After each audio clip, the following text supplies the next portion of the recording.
ሰላም ትሬደርስ እንዴት ናችሁ? ብዙ ጊዜ ቆይቻለሁ ዩቲዩብ ቪዲዮ ከሰራሁ። ይህ ከብዙ ጊዜ በኋላ የመጀመሪያ ዩቲዩብ ቪዲዮ ነው እና አዲስ ሲሪስ ይሆናል ማለት ነው። ከአሁን በኋላ ይህ ሲሪስ ሪካፕና በየቀኑ ወስዳቸው እያንዳንዱ ትሬዶችን እያመጣሁ እዚህ ሪካፕ ስለምሰራ ይሆናል ማለት ነው። እኔ እንደዚህ ፖስት እንዲመጣላችሁ ከፈለጋችሁ ሰብስክራይብ ማድረግ ነው። ሌትስ ጎ። ዛሬ እንግዲህ ላይክ ኦልሞስት ወደ $300 ምናምን ሰርቼ ወደ ብሬክ ኢቭን መጥቶ ነበር። ምን እንደነበረ እኔ ላይክ እዚህ ጋር እንትን አለ የገባሁት እዚህ ጋር 4 ኮንትራት ገባሁት ዘን 3 ኮንትራት 75% ማለት ነው ወጣሁት እዚህ ጋር ዘን ደግሞ ብሬክ ኢቭን እዚህ ጋር ወጥቶ ያው ፉል ቲፒ ድረስ ነው ሄደው። ምን አይቼ ምን አስቤ እንደገባው አብረን እኔ ማለት ነው።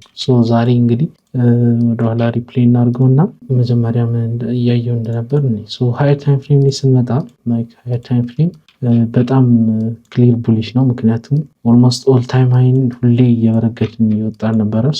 ላይክ የሆነ አንድ ጎልደን ሩል አለ ኦል ታይም ሃይ ላይ ስንሆን ምንድነው ቡሊሽ አንቲል ፕሩቨን ሮንግ ይባል ነገር አለ ማለት ነው። ይህን ተጠቅመን ትላንትና አይ ቲንክ ሴል ገብተን ነበረ ሰርቶልናል። ነገር ግን ኦል ታይም ሃይ ላይ ሁሌ ስንሆን ኦል ታይም ሃይ ነው የሚቀድመው። ምናልባት ከዛ በታች ያሉ ለምሳሌ እንደዚህ ኒው ዴይ ኦፕኒንግ ጋፖች ምናምን ሲኖሩ አንዳንድ ቀናት ላይ ወደ ሴል የምናይባቸው ጊዜያት አሉ። ግን ክሊር የሚሆነው ኦል ታይም ሃይ ነው። ዛሬ እሱን በማስመልከት አይ ቲንክ ወደ ኒውዮርክ አካባቢ ከኒውዮርክ በፊት ላይክ ቴሌግራም ቻናል ላይ ተናግሬ ነበረ።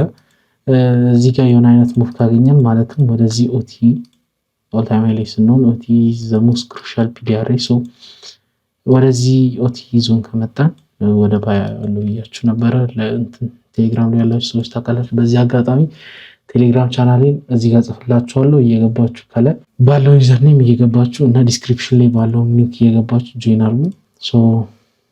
እንደዚህ ያለን ሎወር ታይም ፍሬም ላይ እያየን ላይክ 9:30 አካባቢ መተን ነበር ማለት ነው። 9:30 ኦፕን እንዳደረገ ላይክ ስትሬት ዳምፕ ነበር ያደረግነው። ነገር ግን ዳምፑ ላይክ ዊክአውት ነበረ። እኔ የፈለግኩት ይሄኛው 1 hour ፌር ቫልዩ ጋር ሚቲጌት እስኪደረግ ነበረ። ግዴታ ከዚህ 1 hour ፌር ቫልዩ ጋፕ ነበረ ወደ ባይ ማየት የፈለግኩት። ምክንያቱም እዚህ ጋር አንድ ምን አለን ክሊር የሆነ ሎ ሪዚስታንስ ሊኩዊዲቲ አለ። ይህንን አስመልክተን ወደ ባይ የምናይበት ብዙ አይነት እንትሎች ነበሩ። ላይክ እዚህ ጋር ካያችሁ ሪላቲቭ ኢኳል ሃዮች ነበሩ ምናምን ነገር እነዚህን በምናምን በማስመልከት ላይክ ከሆነ ታይም በኋላ አኪሙሌሽን ማኒፑሌሽን ዲስትሪቢዩሽን ነበረ ስጠብቅ የነበረው።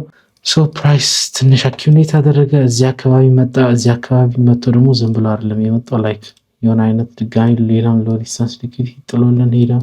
ዘን እንደገና እንትን አለ ምናምን ነገር ዘን የምንፈልገው ማኒፑሌሽን አገኘን።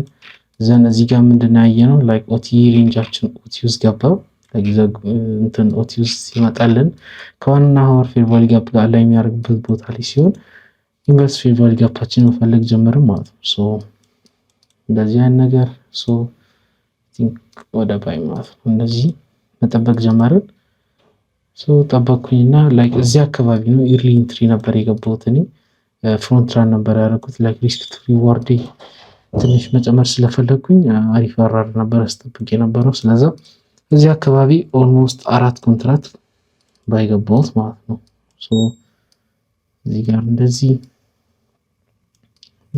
ነገር ብሬክ-ኢቨን ስፓታችን ደግሞ የነበረው ላይክ ይሄ 30 ሰከንድ እንትን ነበረ ብሬክ-ኢቨን ፕላስ ደግሞ ወንቷሌ ደግሞ 75% የምወስድበት ቦታ ማለት ነው። ይሄን እንደዚህ ብናደርገው ላይክ ኦልሞስት 1:1 ነበረ።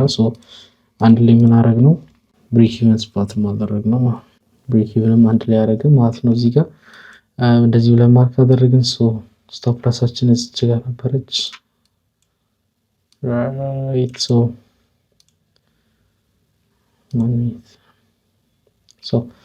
እንደዚህ ምናምን ነገር ነበረ። ጠበቅነው ምናምን ነገር ትንሽ ዳምፕ አደረገ። ትንሽ ፑሽ ካደረገ በኋላ ይሄ ዊክአውት ትንሽ አስደንግጦኝ ነበረ። ነገር ግን ፕራይስ ስትሬት እንትን ነበረ ፓምፕ ሲያደርግ የነበረው ላይክ እንደዚህ ነገር ነበረ። ላይክ 75%ችንን ከወሰደ በኋላ ወደ ብሬክ-ኢቨናችን መጣ ማለት ነው። ከዛ በኋላ ግን ግራውንድ ሊኩዊዲቲያችን ትክክል ነበረ። ፕራይስ ስቲል ምንም እንትን ሳይል ወደ ላይ ነበር የወጣው ማለት ነው። ሞስቲፒያችንን ነክቶ ትንሽ ኤጅ አድርጎ ምናምን የተመለሰው ምናምን ነገር ይሄ ነበረ ትሬዱ። ሪል አካውንቴ ላይ ብሬክ ኢቭን ነው፣ ስትሬት ብሬክ ኢቭን ነው የነካው። ምክንያቱም ፓርሻል መዝጋት አልችልም። MT5 ላይ ችል ነበረ፣ ግን ላይክ በጣም ፈጣን ሙቭ ስለነበረ ይሄኛው ሊሚቱ ስለነበረ ወጣ። ሪል አካውንቴ ላይ መውጣት አልቻልኩም ማለት ነው። ሰው የመጀመሪያው ቪዲዮ ሪካፕ ይሄ ማለት ነው። ይሄንን ይመስላል ማለት ነው። ሶ ከአሁን በኋላ ለሚኖሩ ሪካፖች ደግሞ ሰብስክራይብ እያደረጋችሁ ምናምን ነገር ጠብቁ ማለት ነው። ጊቫዌይ ይኖራል። ጊቫዌይ የሚሆነው ላይክ ኮመንት ላይ ገብታችሁ ኮመንት ላደረጋችሁ 3 ሰዎች $10 ጊቫዌይ ይኖራል። ቲክቶክም ጊቫዌይ ነበረ፣ ዛሬ ይወጣል መሰለኝ። እንዳለ ቴሌግራም ቻናላችን ጊቫዌይ በጊቫዌይ ነው። ፒስ አውት።